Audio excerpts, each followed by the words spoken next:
আসসালামু আলাইকুম। খুবই টেস্টি এবং সুস্বাদু, একদম ঘরোয়া কিছু উপকরণে এটা বানানো যায়। তো খুবই সহজ আর কোনো রকম ভিনেগার ছাড়াই সারা বছর সংরক্ষণ করতে পারবেন। তো দেখুন কিভাবে আচারটা তৈরি করতে হয়।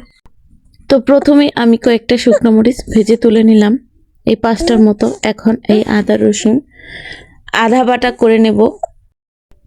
ঠিক এমন করে আমি আধা বাটা করে বেটে নিয়েছি। এখন আমি বড়িগুলি ধুয়ে নেব। এই বড়িগুলি কাঁচা ছিল আর আমি রোদে দিয়ে লাল করে নিছি। এখন ভালো করে এটাকে ধুয়ে তারপর পানি ঝরিয়ে নেব। তো গরম পাত্রে সরিষার তেল নিয়ে 1 টেবিল চামচের মতো এর মধ্যে দিলাম 5 ফোড়ন। এই ফোড়নটা আমি একটু নেড়েচেড়ে ফুটতে লাগলে এখানে দেব হচ্ছে এই মশলাটা, বেটে নিয়েছি যে মশলাটা সেটা দিলাম। দিতেই দেখুন খাঁটি সরিষার তেল হলে এমন ফেনা উঠে যাবে। আর আমি নেড়েচেড়ে হালকা ভেজে নেব। চুলার তাপটা এ পর্যায়ে একদম লোতে আছে, যেন পুড়ে না যায় আর যেন ভাজা হয়, সেজন্য আমি চুলাটা কমায় দিব। এ পর্যায়ে এই বড়িগুলি দিয়ে দিব।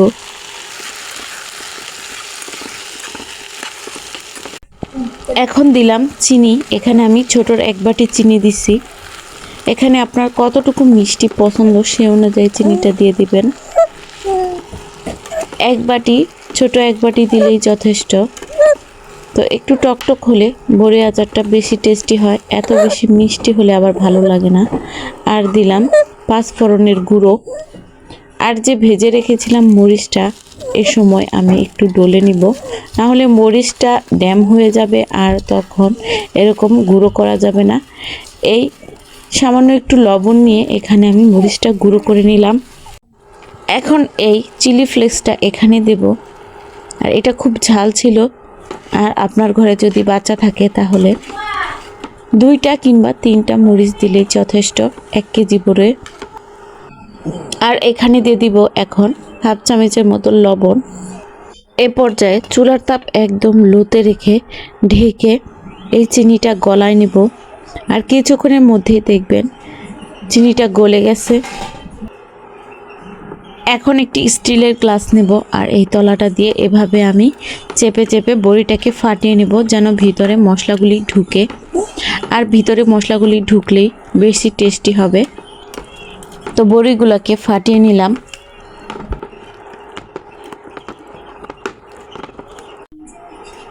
এখন আবারও ঢেকে রাখবো, চুলার তাপ একদম লোতে রেখে, কোনো রকম না বাড়িয়ে চুলার তাপ একদম লোতে রেখে এভাবে ঢেকে রাখবো। আর কিছুক্ষণে পরপর ঢাকনাটা খুলে দেখুন ঢাকনায় কত পানি জমে আছে, এই পানিটা ফেলে দেব। আর কিছুক্ষণে পরপর নাড়া দিয়ে দিব। তো চুলার তাপটা একদম বাড়ানো যাবে না, কমায় রেখে এই কাজটা করতে হবে। আর আমি অফ ক্যামেরায় কিছুক্ষণ পরপর ঢাকনাটা খুলে পানিটা ফেলে দেখুন বড়িটার কালারটা কতটা চেঞ্জ হয়ে গেছে। এখন আমি আবারও এই বড়িটা এই শিরার সাথে মিক্সড করে নেব। ঠিক এমন দেখতে হবে। মিক্সড করলে বড়িটা শিরার সাথে মিশে খুব টেস্টি একটি বড়ি আচার হবে।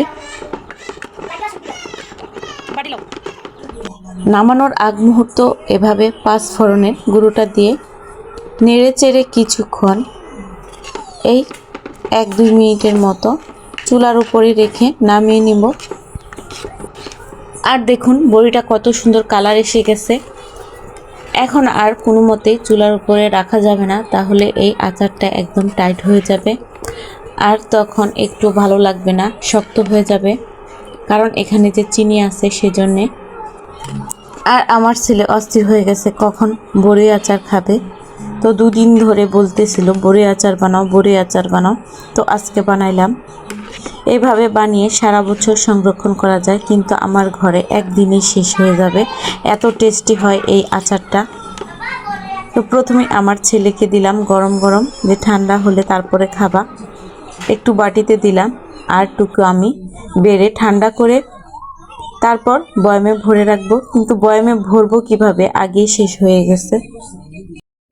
তো বন্ধুরা এভাবে অবশ্যই বানায় খাবেন, আর ভালো লাগলে অবশ্যই কমেন্টের মাধ্যমে জানাতে ভুলবেন না। ভালো থাকবেন, সুস্থ থাকবেন, আল্লাহ হাফেজ।